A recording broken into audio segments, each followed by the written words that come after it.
yüreğimde benim kara gülüm. Yine de gülümü evledi, gülüm kara gülüm. Geçen yüreğimde benim kara gülüm. Yine de gülümü evledi, gülüm kara gülüm. Yüreğime tarar keser, benden duman benden.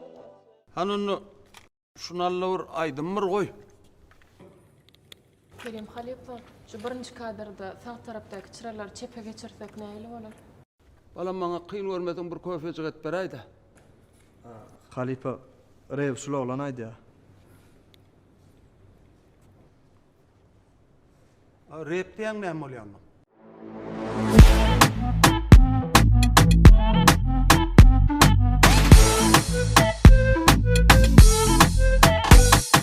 Garvıdı talip kıyı, sen gönlüme layık kıyı.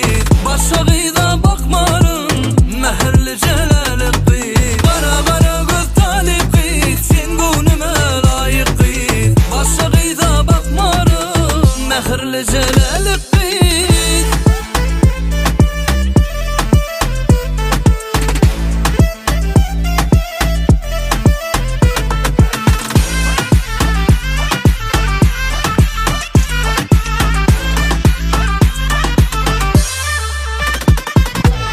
Boy, ikilenç pikirlen, sen yalı mekiri o kodya boğayım. Kaharını getirsen ütükler henir, geçireni yok çorna falya gönüyün. Bilemem, kapıdan kovsa da aynadan giremem, bu oğlan nohrovadan. Bilesen, ençe yüreği kaynadan, ayna der kımmat, aynaya ayna far.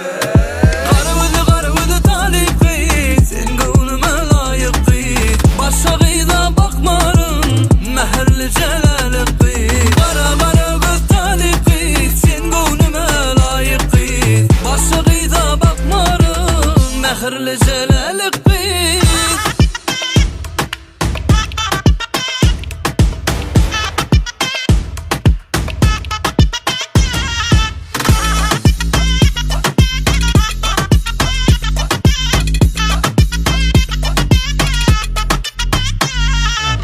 Eyle beylene inanmaz oğayım, yitirsen tapılmaz oğayım. Gönlüne yaramasa yapılan kapı, yasama kılığı yok hap hakiki. Hemen gözünden okuya içini, sonra da alacak olup karısını. Oyorma içimde ervet tarafımı, yalan söz ervet tarafımın kakını. Garvıdı talip kıyı, sen gönlüme